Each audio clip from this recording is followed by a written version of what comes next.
Greetings, beings. Thank you for joining the Intergalactic Council.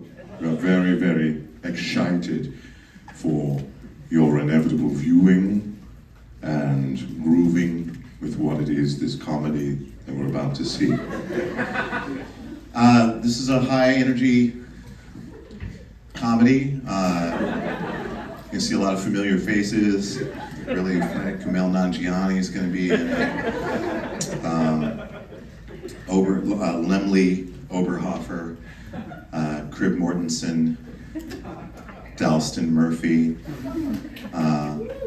Telligin Van Ives, and so many people you're going to recognize. It's almost like you guys should have just, stopped at 2, but sometimes people have to stuff movies with, because the point is, obviously with all movies, is to make as much money as possible. So whatever formula you can use in order to gain as much money as possible, at the cost of artistic integrity is always the way to go. You see what happens to art movies, it's like, so get that Transformers money. Just make a high production value, incoherent mess, and man, people just go for that shit. It's amazing. No, thanks for coming. I didn't think anybody was gonna show up because this film is, and also when I get off stage, don't start it right, because I just need to go to the bathroom real quick. It's like my living room or something. It's just like, guys, just like, hold on, come on, man. So I saw this movie at the Alamo downtown, and it was in a small theater, and I didn't quite know what I was getting into, and then I just witnessed it and fell inside of it, and I was completely mesmerized by it, and then it just left the theater, and I was like, I guess I'm never gonna get to see that in a movie theater. But the thing I noticed most about the movie, so I just want to set the expectations. So if you guys are like, all right, let's settle into the scary movie, all right, where's the monster, it's not really that kind of a movie. It's pretty much like an experimental, atmospheric horror, psychological horror thriller. How many people have seen it? Nobody? Oh, sick. 2 people. Okay. And I think we're being filmed for one of the producers. Is that right? Oh, Jesus Christ. So Kyle, the director.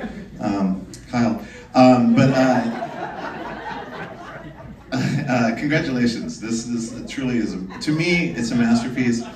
It exemplifies something that I call D-core or dissociative core. It's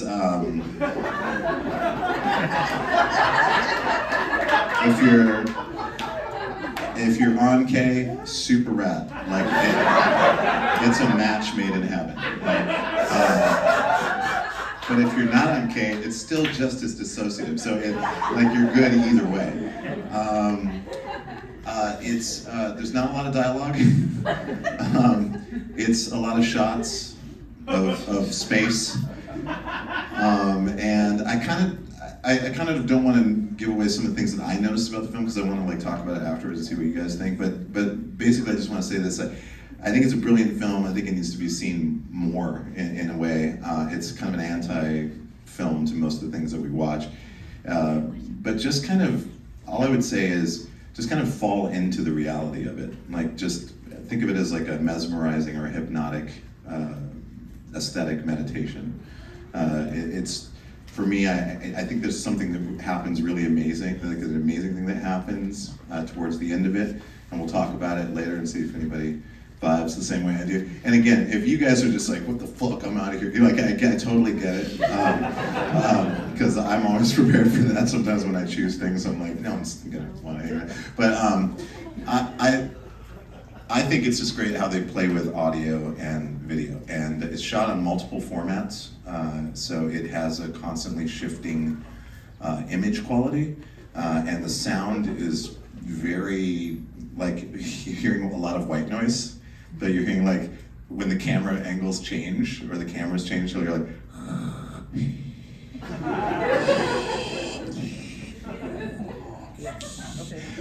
There's a lot of that. And that's its own form of dialogue, right? The camera's talking to each other. I like this format, you know. So, yeah, and it's basically about two kids living in a house with their parents. Something's happened in their relationship with their parents, but they wake up in the middle of the night and all the doors and windows of the house are gone. And that's pretty much it. Oh, and there's something there, and that's it. So it's a fun time, and if you got some weeds or some K's, you know, go for it. Now's the time to go on vacation. And or drink a 4 ounce of Robitussin, whatever you need, but just sit back and soak in it. And again, congratulations for making it. You've made my life a lot better, and I think you're improving the lives of thousands and thousands of people. So, anyways, sit back, enjoy. We'll talk about it, and just forget where you are for a little while. You're in a sensory deprivation tank. I appreciate it very much. Thank you. And thanks to Brenda for having us.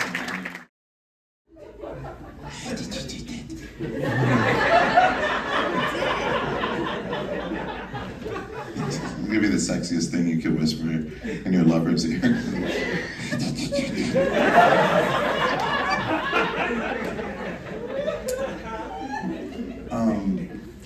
I just love that.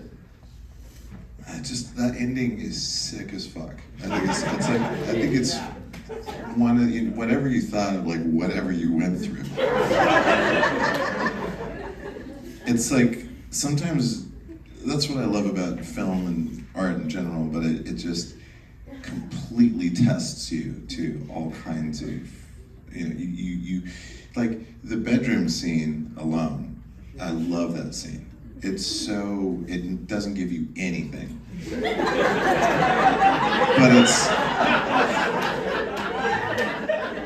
But it's like mega structured, you know, like it's got a structure, but it just doesn't give you anything. And and that alone, like I felt like, oh, that was a movie unto itself in a way.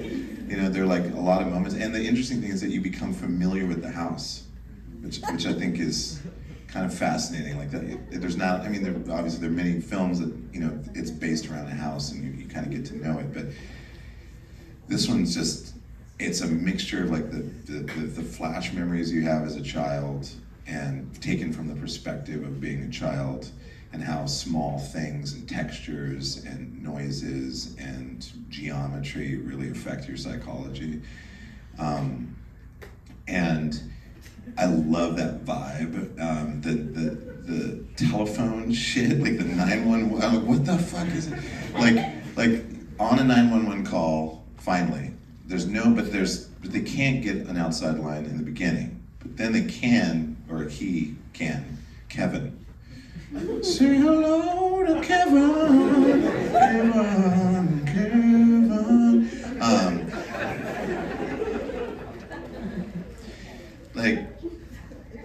Kevin can't wait. No, I mean Kevin. He did. He waited like 527 days, 572 days, something like that. He waited a long time. Kevin could wait, whether he wanted to or not. But yeah, it's like he gets an outside line, and then I don't know if you noticed in the video grain. Sorry, I'm jumping around a little bit, but the video grain, it would stop and reverse a lot. So you'd have like this artifacting, and it would kind of like stop, and then kind of like undo itself and come back in on itself. And everything was this weird time loop. And so I guess originally when I saw the film, I thought, okay, it's a kid. His dad talks about him falling down the stairs. He didn't need stitches. So I was like, well, maybe this is just a movie about him dying. Like this is his imagination or actual journey, consciousness, holographic journey. But then why is there this presence? And what is that thing? And person presence, whatever it is. And there's no reason for why any of it's happening. And I think that that's kind of one of the greatest fears that humans have, is something's happening and a lot of stuff is happening, but there is no motive at all. And when presented with the possible source of the motive, it's just as vague and vapid and not there. And this movie succeeds in many ways to just perpetuate that fear. And there's actually, like, I love that there's, this time, like with a larger audience, I was in a small theater, there's some laughter, because there is some like absurd shit. It's not even like laughter like, oh, okay, good, now there's no scary stuff, now I'm laughing, because it takes a while for it to get to a point where you're like, oh shit, there's something darker than just the manipulation of expectation, the absurdity of things appearing and disappearing and so forth. And the repetition of those old cartoons is almost like, it's just grating on you. You're like it's just, the whole thing is a paradoxical loop that you're trying to make sense of, and you can't. And you could, but you can't. It's like staring at static on a television. It's like your brain wants to make sense of chaos, and so you do, but this is an extended version of that mixed with like human memories of architecture and things like that. So I guess in short, I appreciate the movie very much, because it kind of like, it teaches you how to, I don't know, for me it teaches how to, like, duration of the exposure to art, you know, or to film. And it's like we're so used to and this is completely the opposite of that. And yet it adds this horror element, which is kind of horror, but kind of not. You know, I just really appreciate what the filmmaker did. I think that it's kind of a, you know, you might only see it this once, you know. It feels kind of like a movie you'd send to someone and like something terrible is gonna happen, and I think, don't watch this movie unless, you know, 7 terrible things will happen, you know, once you see the eagle and like the shadow that moves, you know, at the edge of your vision or whatever. But I think more than anything, it gets me excited for filmmaking. Like I want to make films, and when I see aesthetics like that are just so like rich, like there's a lot of care in what was going on, like those visions of the furniture in the house and all that. It's obviously like family memories, and it is a kind of based around a family, but kind of this nihilistic, you know, thing going on. But it disassociates on so many levels, and it's vaguely a film. You know, it's you know what I mean. In a way, it's vaguely there. Anyways, yeah, it's just like so much. It brings up a lot of things, but I just think it's really powerful. Like you can use texture, tone, ambience, hard cuts. A lot of the sudden sounds that you heard are very, very similar to the Foley work in early animation, where there's no noise, or there's like really soft music, and then what? Woo! You know, and so it takes those elements and puts that in the film as well. It's got like this vague, creepy 1940s thing going on. And no one composed the music. There was no music. The music was really the artifacting and the noise that you heard from the film. The microphones picking up whatever they were recording onto. And then visually, you know, just like the saturation was insane. There was no light balance at times. You know, like when an image would fade, you're like, that's the right light balance, but then the next image comes up and it's way overblown. And then the textures of seeing something overblown, but then like a warm tone and a wood tone in the background. Just like a lot of beautiful, artful things done. And I love the audacity of just taking its fucking time. Like just taking its time, and you're like, that's gotta be the end. No, okay, all right, that's not. Okay, for sure here, no, that's not, okay, I guess it'll never end. It's like, we are trapped in this room forever on a loop. But yeah, anyways, big round of applause to that director. I mean, I love it. I really love it. Does anybody have any thoughts or insights? Anybody raise your hand if you're sure, yeah. Have you had sleep paralysis? No, but is that kind of similar thing? Yeah, like, do you know about like the shadow? Oh, yeah, like something on your chest, pressing down, like weighting down in shadow people. Yes, yes. Is that kind of something you've dealt with and have felt? Yeah, it reminded me a lot of like that sensation of like the waking, not waking, liminal space between the Yeah. two states. Yeah. You're like in a familiar place, but it's super abstract and unfamiliar. There's kind of like a heady sound, but silent. There's like all of those things, I think. Yeah, it's like trying to run and you can't run, or trying to hit in a dream and you just can't hit. It's like there's nothing you can do, but it feels like you can do stuff. But the creepy thing about the movie is that it feels like sleep paralysis. It feels like sleepwalking. There's mention of sleepwalking. There's mention of him hitting his head, falling down the stairs and hitting his head. So you're like, maybe it's a medical thing that's going on, or seeing it from his perspective. But there's something there. There's something that's not. It could be, maybe it is him, but it's not. So it erases like all of that medical stuff that I'm thinking about. Then that disappears. Who? This is almost like, hey baby, and for the night, Lord, no. Yeah. Yeah. So, well, I'm realizing I'm sort of asking a question, but it's also something that I feel like I have an answer to. So, do you feel like there's a sort of like synergy, or there's a presence of art and the time that we're in, that this movie sort of has a purpose in the time that we're in, because of, in the past, it might not have the same sort of like, we might not have the same ability to see the space in between moments happening, because we're so used to everything being so fast right now. When we see something more like, whoa, okay, there's nothing going on, but just noise in the space, that because we're in this time, this like crazy time where everything is so fast paced, that this movie can have a different impact. Do you feel like there's like a synergy to like a movie and the timing of that having to do with like what we're familiar with and where we are in like time and space and human evolution? I absolutely. I think it's an anti-now. It's an anti-now piece. You know, it's in a way, and yeah, completely. I think that's what's interesting about it.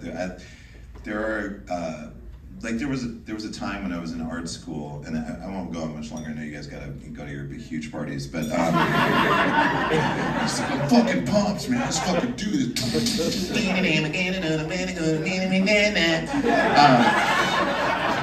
All right, cool. Let's go get some burgers. But let's be Americans. No, but there was a time in art school where I remember going to. We had the noontime concerts every Wednesday in the art school I went to, Cornish in Seattle. And if you went there and you're a musician, you could sign up. You could take the slot if it was open. And so some of the crazy weirdo musicians took a slot, and they were kind of like the high regarded musicians. And so I was like, oh shit, that's Avon Kang and Jeff Harper and Matt Stone and just like all these incredible, Tim Young, amazing musicians. I was like, I gotta go see this. So I went in, and it was pretty full of students. And so theater maybe a little bit larger than this. And I sit down, and it's drums, bass, guitar, cello, Brent Arnold on cello, Avon on violin, and maybe one other instrument. They all have amplifiers, everything's mic'd and amplified, and they all have distortion pedals. And they just open up their instruments and get the mics close to the speakers, and they just start generating distortion, right? There's no music at all. Like, no one's playing anything. It's just mics picking up sounds that instruments make and just re-amplifying, but with distortion, and getting louder and louder and louder and louder. And I put in earplugs. I made earplugs out of a napkin, and that I have in my pocket. I put in the earplugs, and it sounded like if a jet plane was passing over the school, and you threw a lasso around it and like just held it in place somehow. So it's just like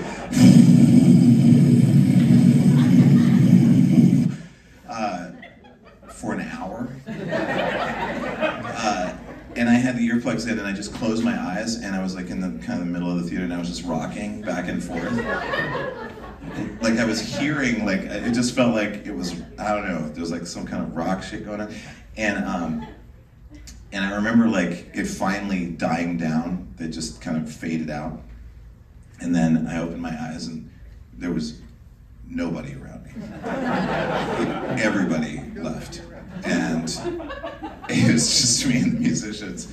And there's something that I love about durational, challenging pieces where you just force yourself to go through something. I think that that's something that is good for loosening up the mind and kind of defragging the like hyper-paced, expected, fill your time, never be bored lifestyle that we have, that we're addicted to, and at least I'm addicted to. And so pieces like this are appreciated for me because it reminds me of another way of thinking, another way of existing, another way of seeing things, and that's kind of what I guess enjoy most about the film. But most of all, I'd like to thank all of you for coming out this evening. Thanks for enduring that with me, and in a positive way. And go out there, go to your big parties that you guys have got planned. Get your six packs, get your Schlitz, your Pabst Blue Ribbon. Just get out there, get some tortilla chips, get some hummus. And, get out there and just have a fun time and remember who you are and just never forget, always become, always deconstruct yourself.